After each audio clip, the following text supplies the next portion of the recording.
राजधानी व्यू, सच कहने का साहस और सलीका। हम हैं आपकी आवाज, राजधानी व्यू। विदिशा भारत देश में काग उद्यान कहीं नहीं है। अगर आपको देखना है तो विदिशा के मुक्तिधाम के पास काग उद्यान को 8 वर्ष पूर्व बनाया गया था, जहां पर प्रतिदिन बड़ी संख्या में काग सहित अन्य पशु पक्षी जीव जंतु इस स्थान पर पहुंचते हैं और अपना आहार ग्रहण करते हैं। आपको बताने की पितृपक्ष में पितरों को तर्पण करने के लिए काग को भोजन प्रसादी या भोग लगाना शास्त्रों में बताया गया है। ऐसा माना जाता है कि काग जब भोग लगा लेते हैं तो पितृ ग्रहण कर लेते हैं। ऐसा ही काग उद्यान विदिशा के मुक्तिधाम के पास बेतवा नदी के घाट पर बना हुआ है। इस संबंध में पूरी विस्तार से जानकारी मुक्तिधाम सेवा समिति के सचिव मनोज पांडे के द्वारा बताई गई। वही इस संबंध में डॉक्टर मनोज शास्त्री के द्वारा भी विस्तार से बताया गया।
आ जाइए आ जाइए आ जाइए आ जाइए, सब आ जाइए। बहुत खूब बहुत खूब बहुत खूब बहुत खूब। वाह साहब, क्या कतार है, कमाल है। वाह,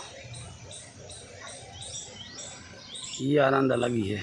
समोसे, कचौरी, भाजी बड़ा और फुल आनंद। वाह मुकेश जी, हाथ लगाइए आप भी, क्योंकि देखभाल तो आप ही करवाने वाले हैं।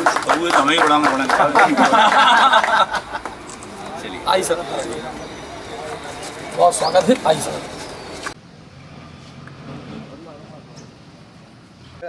आइए हाथ लगाइए मेरे साथ। सब लोग लगा सृष्टि हाथ, सब लगाए सर, लगाइए।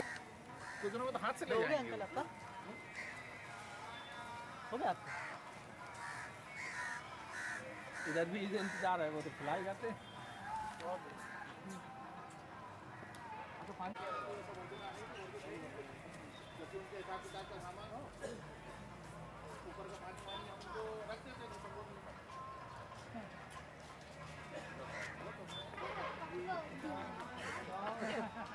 ये देश हबीब जवानों का, अलबेलों का, मस्तानों। कौन सा उद्यान है, क्या उद्देश्य इसका, कहाँ पर है? मनोज पांडे, सचिव मुक्तिधाम सेवा समिति। विदिशा के मुक्तिधाम के परिसर में काग उद्यान बना है। और निश्चित है कि अभी तो पितृपक्ष चल रहे हो। पितृपक्ष में तो ऐसा भी माना जाता है कि कागों को भोजन कराना सीधे हमारे पितरों को अर्पित होता है। लेकिन आपको तो पता है कि 365 दिन यहाँ काग रसोई रहती है और कागों को बचाने के एक बड़ा काम चल रहा है। धार्मिक रूप से कहें तो हमारे पितरों के प्रतीक स्वरूप हम मानते हैं, और सामाजिक और स्वास्थ्य की दृष्टि से कहें तो कीट भक्षण का सबसे बड़ा कारक होता है काग, जो हमारे शरीर को अनिष्ट और उससे बचाता है। तो स्वास्थ्य की दृष्टि से भी काग का महत्व है, धार्मिक रूप से महत्व है। और कम से कम जो रेडिएशन की आज जो प्रजाति चल रही है, जो माहौल चल रहा है, उसके कारण कागों की विलुप्त होती प्रजाति को बचाने का भी बड़ा काम। कितने वर्ष पहले मैं 25 सालों से 27 सालों से मुझे लगता है मैं लगातार नियमित यहाँ का बेतवा और मुझे लगता है कि 8 से 10 साल तो इसके ऊपर ही हो गए हैं। किसने प्रारंभ किया था? ये अंतर्राष्ट्रीय रमन मैग्सेसे पुरस्कार से सम्मानित हैं डॉक्टर राजेंद्र सिंह, जो देश के प्रमुख जलविद हैं। उनके करकमलों से ये लोकार्पित हुआ था। लगभग कितने काग यहाँ पर भोजन प्रसादी करने? आप भी समझ लीजिए कि 30-40 की संख्या मैं ही गिनता हूँ। कल बड़ा बंदरों का आतंक था तो बहुत कम संख्या थी उस समय कागों की, लेकिन अभी वृक्षों पर मिल जाएंगे। और जैसे कि फुटेज में आप देख पा रहे हैं कागों की बड़ी संख्या है, देखिए वो पीछे आ भी गए। तो लगता है कि प्रतिदिन कम से कम इनको 15 दिन में तो कम से कम लोग जो आ रहे हैं उनको तो ये आहार उपलब्ध करा देते हैं। कितने लोग ऐसे आ रहे हैं जो पितरों को तर्पण करने के लिए उनको भोजन प्रसाद कराने? अगर मैं इस तरफ देखूं तो दर्जनों लोग हैं, उधर घाट पे देखूं तो दर्जनों लोग हैं। ठीक है, जो भी रहती है समय 15 दिन तो जरूर बहुत सेवाएं करते हैं कागों की। ये एक बड़ी प्रसन्नता की बात है कि चलो परिजनों को सुनाते हैं।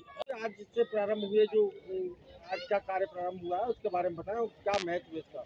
मेरा नाम डॉक्टर मनोज शास्त्री राजपुरोहित के रूप के दायित्व का मैं निर्वहन कर रहा हूँ। थोड़ी तेज करो। मेरा नाम डॉक्टर मनोज चतुर्वेदी शास्त्री राजपुरोहित के पद का मैं निर्वहन कर रहा हूँ। विदिशा नगर में सनातन धर्म के अनुसार जिस प्रकार देवताओं की आराधना का, भगवती की आराधना का अलग अलग दिन निहित किया गया है, अलग अलग मास निहित किया गया, उसी प्रकार से पितरों की आराधना के लिए भाद्रपद शुक्ल पूर्णिमा से लेकर आश्विन कृष्ण अमावस्या तक के दिन निहित किए गए हैं। इस समय अपने पितृ आकाश मार्ग से आशा करते हैं कि हमारी संतान हमारे निमित्त कुछ करेगी और उससे वह प्रसन्न होते हैं। इसके निमित्त ये दिन बनाए गए हैं। इन दिनों में जिसके घर पर जो तिथि हो उस तिथि में अपने माता पिता, नाना नानी, दादा दादी आदि जो स्नेही जन है उनके श्राद्ध का कार्य करना चाहिए। श्राद्ध के अंतर्गत आपको क्या करना है, एक तो उनके निमित्त तर्पण करना है। तर्पण के निमित्त नदी के तट पर आइए, एक लोटे में दुग्ध लेकर आइए। बस तांबे का लोटा ना हो, पीतल या स्टील का जो भी लोटा हो, उसमें दूध, काला तिल, चावल, जौ और सफ़ेद पुष्प और कुश लेकर आइए। यहाँ तर्पण कीजिए। तर्पण करने के बाद अपने घर पर जाइए। घर जाकर जो भोज्य पदार्थ आपके घर पर बना हुआ उस भोज्य पदार्थ के 5 कूट बनाइए। 5 कूट से तात्पर्य जो सामान बना हुआ उसको 5 जगह रखिए। 1 कूट गाय के लिए, 1 कुत्ते के लिए, 1 कौवे के लिए, 1 किसी भिक्षुक भिखारी के लिए और 1 पीपल के नीचे चींटी आदि के लिए 5 कूट प्रदान करिए। यथाशक्ति दान पुण्य पितरों के निमित्त करिए। गौ माता की सेवा करिए। गाय के लिए हरा घास, खली, चुनी, भूसा जो आपसे सामर्थ्य हो वो उसको प्रदान करिए। इन सब चीज़ों से आपके पितृ प्रसन्न होते हैं। पितृ प्रसन्न होकर उनकी कृपा आपको प्राप्त होती है। सुख, धन, यश ये सब कुछ पितृ लोग प्रदान करते हुए उन्हीं की प्रसन्नता के लिए ये मास नियत किया गया। एक बात और मन में ये भ्रम रहता है कि हम गया जी करे आए, बद्रीनाथ ब्रह्म कपाली करे आए तो हमको तर्पण करना है कि नहीं। तर्पण आवश्यक क्रिया है, आपको निश्चित रूपेण करना है, इसलिए करिए। ब्राह्मण भोजन, दान पुण्य, अन्य लोगों को जो दान पुण्य कर सकते हैं वो आप करिए, आपके पितृ उससे प्रसन्न होंगे। करें, सब्सक्राइब करें, बेल आइकन को टच करना ना भूलें और अंत में शेयर कीजिए। Thank you.